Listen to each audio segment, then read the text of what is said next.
night. Spoilers ahead. Watch out and take care. The movie starts with a filthy-looking man, dressed in a furry coat, staring at a ship harboring to the shore. It's wintertime in Barrow, Alaska. Everyone in the town is preparing for the upcoming polar night, a month-long period where the sun does not rise. It is the last day before 30 long days of complete darkness begins. Barrow's sheriffs, Eben Olesen and Billy Kitka, are examining a pile of burnt satellite phones in the snow. As a result, the town doesn't have access to communication with the outside world.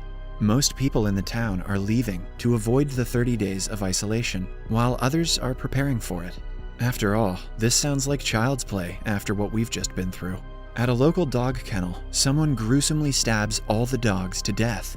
Eben gets informed about the situation and he agrees to check it out. Eben's wife, Stella, works for Alaska's fire department. She is in the town for the day, but hasn't told Eben because they're not on good terms. However, on her way to catch a flight home, she gets into an accident, so she calls Eben for help. However, Eben replies that he is busy and sends Billy instead. At the kennel, as Eben examines the dead dogs, he notices that the dogs were stabbed repeatedly and mutilated. He then reassures the owner John Reese that they will find the culprit.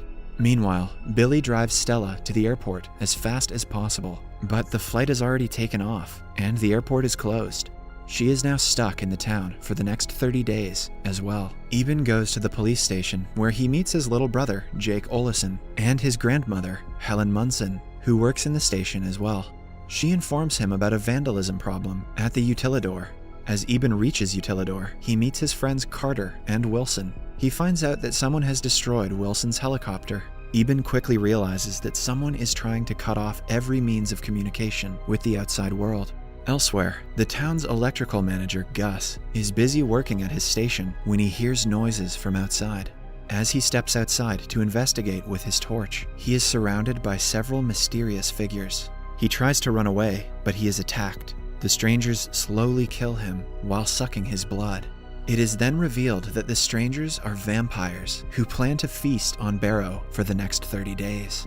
The filthy man from the beginning of the movie is in a diner asking for raw meat and alcohol. When the waitress denies his requests, he tries to attack her. Eben and Stella are there too. As Eben tries to stop the man, he gets progressively more violent, so he arrests him. Eben, along with Stella, then take the man to the station and lock him up. Elsewhere, 3 young refinery workers are walking home from work. As they are on their way home, a vampire suddenly drags one of them into a dark alley. The other 2 don't realize what has happened. After a few seconds, the bloody body of their friend is thrown in front of them. The girl runs for her life, while the shocked man stares at his friend's body. As he does, we see the vampires behind him. Back at the station, Eben is trying to interrogate the strange man, but he doesn't speak at all. Suddenly, all the electronics in the station stop working. Eben tries to call Gus, but the phone doesn't work either. The strange man in the cell tells Eben to hide because they are coming. However, Eben dismisses him.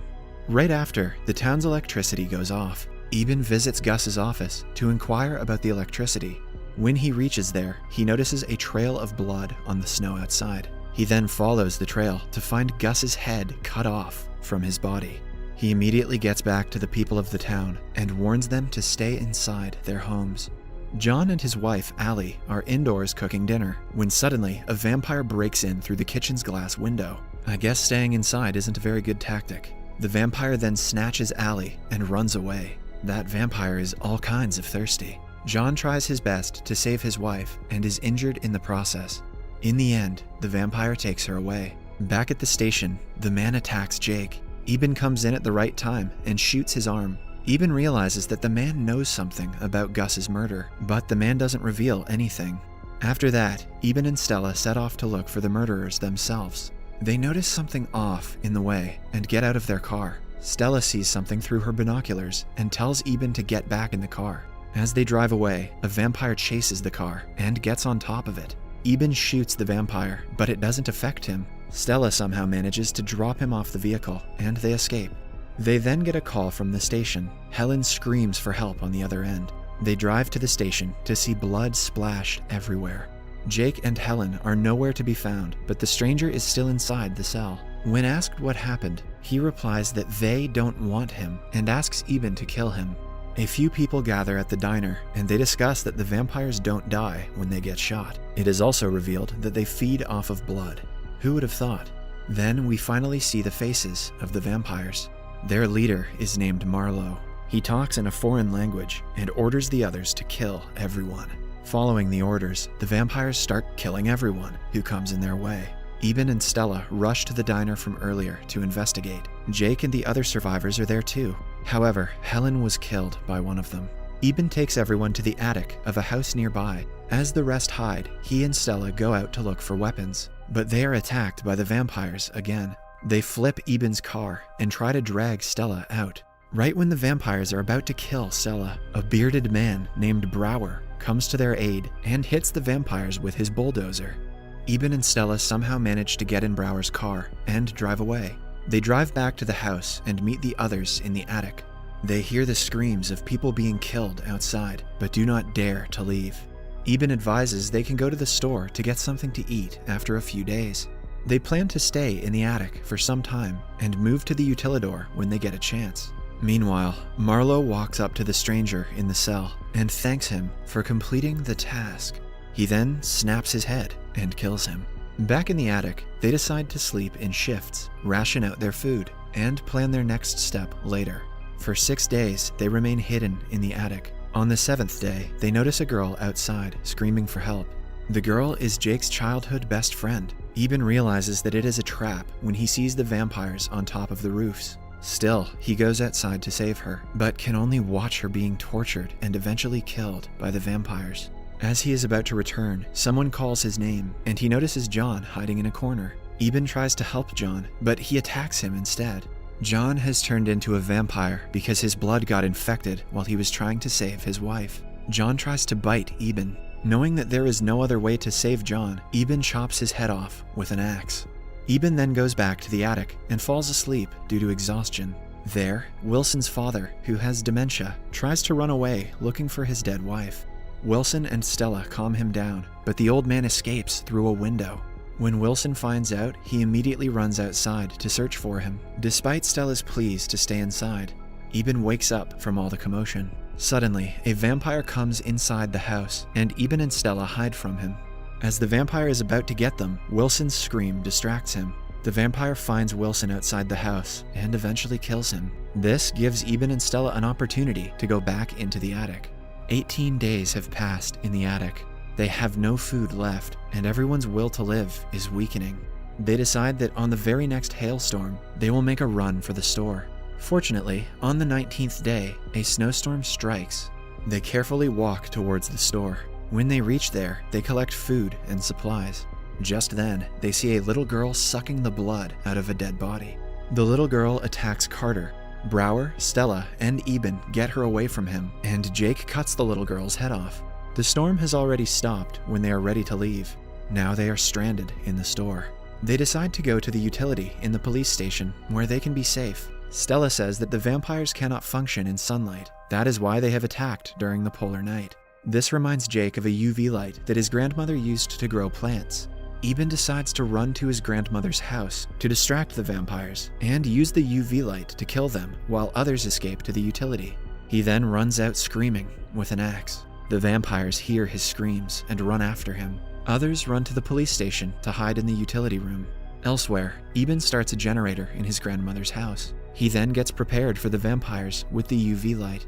The group of vampires surround the house. Marlowe orders his girlfriend, Iris, who is also a vampire, to kill Eben. However, as Iris breaks through the window inside the house, Eben shines the UV ray on her face, burning it completely. Eben then realizes the vampires are going to turn the generator off. He makes his escape from the back door. All the vampires go after him, but Marlowe stays with a struggling Iris. He then kills her to get rid of the pain. Brower then tells Eben that it's his turn to distract them now. He gets into a bulldozer and attacks the vampires chasing Eben. After a small fight, he runs the bulldozer into a building and gets all the vampires to come inside. He then proceeds to light himself up in an explosion. Fortunately, Eben reaches the police station safely. There, he finds out that Carter was bit by a vampire and is turning into one of them. With no other way out, Carter suggests Eben kill him. They both go into a room where Eben cuts his head off. Only 5 of them are left, but survival looks possible now. It is the 27th day. They have enough food to survive for the next few days until the sun rises again. Suddenly, they notice someone from the house across, trying to send them a signal by flashing a light. Eben assumes that someone is trapped there. He and Stella go to save them. They are shocked to see Billy. It is revealed that with no hope left, Billy killed his 2 daughters and wife. When he was about to end his own life, his gun stopped working. After berating Billy for not saving his family, they cautiously take him to their hideout. But when they reach there, they find out that everyone else is missing. Assuming they might have gone to the utility, the trio head there as well. When they are halfway there, Stella notices a little girl roaming around in the snow. A vampire is about to attack her from behind. Although Eben tells her to ignore the little girl, Stella can't stop herself and rushes to help. The vampire then follows them. Eben tells Stella and Billy to run away with the little girl while he distracts the vampire.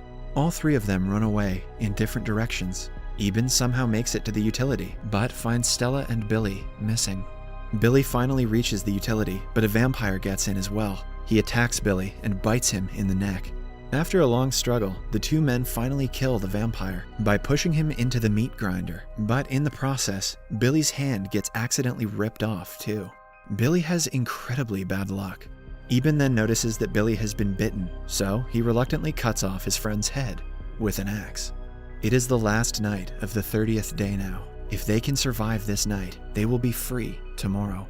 Other people from the group start celebrating, while Eben sees Marlowe and his fellow vampires gathering through a window. Marlowe tells his fellow vampires that the only reason they have been able to survive this long is because they don't leave evidence of their work behind. He then orders them to burn the whole town to the ground. Just when Eben thinks his wife is dead, she communicates through a walkie-talkie and informs him that she is hiding under a car in the snow. Eben promises her that they will watch the sunrise together. He notices the car, but the vampires have already broken all the oil pipelines of the town. The oil is slowly filling up the streets and moving towards the car that Stella and the little girl are hiding under. Eben realizes there is no way to save her now. If she runs, they will kill her. If she stays, she will burn.